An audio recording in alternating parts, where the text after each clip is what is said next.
अस्सलाम वालेकुम। तो लास्ट पार्ट है हमारे पास साइकोलॉजिकल कंसिस्टेंसी। अब जो साइकोलॉजिकल कंसिस्टेंसी क्या होती है कि साइकोलॉजिकल कंसिस्टेंसी यानी कैसे हो सकती है कि एक बंदा जो है वो हर दफा एक ही बात करे?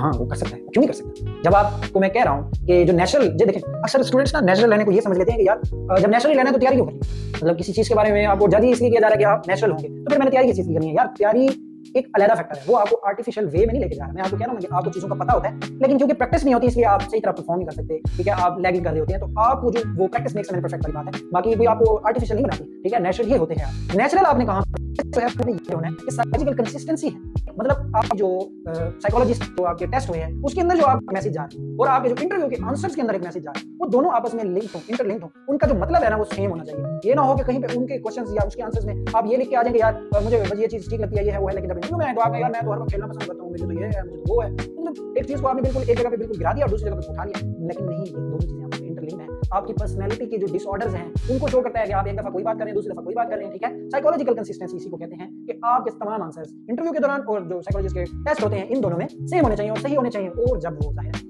बायोडाटा फॉर्म भी तो आपने फिल किया ना, तो मुझे मैं आपको बार-बार कह रहा हूं बायोडाटा फॉर्म में आपने बिल्कुल सही लिखना है, क्योंकि ये जो मतलब है कि आप आईएसएसबी के लिए फॉर्म एक भेजते हैं यहाँ से फिल करके, तो उसके अंदर जो बायोडाटा फॉर्म लिखते हैं वो जो आपने वहां पे आईएसएसबी सेंटर में पहुंचते ही जो पहले दिन बायोडाटा फॉर्म फिल किया उसके जो इन्फॉर्मेशन है वो दोनों इंटरलिंक्ड और बिल्कुल ऑथेंटिक होनी चाहिए। फिर जब वो काउंटर चेक करते हैं वो कब होता है? वो इंटरव्यू के दौरान। जो मैं आपसे कह रहा हूं कि फैमिली बैकग्राउंड वो फैमिली को ही काट छाड़ते हैं। भाई आपने लिखा हुआ है कि फलाना आपका एयरफोर्स में या फलाना आर्मी में है, भी सही या नहीं, बस बात करता है वो आपसे, प्रॉपर पूछता है कि यार हां जी बेस कौन सी है, कहां रहते हैं, वो कहां थे, पिछले साल कहां थे, अब कहां हैं, आप गए हैं कभी उनके पास, वो क्या करते हैं, वहां पे जॉब क्या है? मतलब ये थोड़ी बहुत जो बेसिक सी इंफॉर्मेशन होती है ना, तो जॉब तो वो ही करते हैं जो उनको एयरफोर्स कहती है, वो किसी को बताते हैं, लेकिन उसके अलावा लेकिन ये जो बेसिक इंफॉर्मेशन है कि वो कहां होते हैं, कब हुए, कब गए और कहां से पढ़े हैं, ये वाली सारी चीजें आपको पहले से पता होनी चाहिए, तो आप उनका बेहतर तौर पे आंसर कर सकेंगे। तो हमारे पास ये तमाम के तमाम जो है वो 9 पॉइंट्स थे। इन 9 पॉइंट्स के ऊपर आप अमल करके एक बेहतर इंटरव्यू की तैयारी कर सकते हैं, और जिससे मुझे उम्मीद है कि आप किसी भी मैदान में, सिर्फ ये आर्मी या एयरफोर्स या नेवी के लिए नहीं, कहीं भी दुनिया के कहीं भी इंटरव्यू होता है और इंटरव्यूअर जो होता है ना वो बड़े अच्छे और क्वालिफाइड है होते हैं। तो अगर इस तरह का कोई भी इंटरव्यूअर होगा उसको पता होगा ये सारी चीजें अगर आपने कवर की भी होंगी, और जाहिर है इसके अलावा भी इंटरव्यू अगर होता है तो वो थोड़ा बहुत टेक्निकल होता है, वो जो फील्ड से रिलेटेड होते हैं, मगर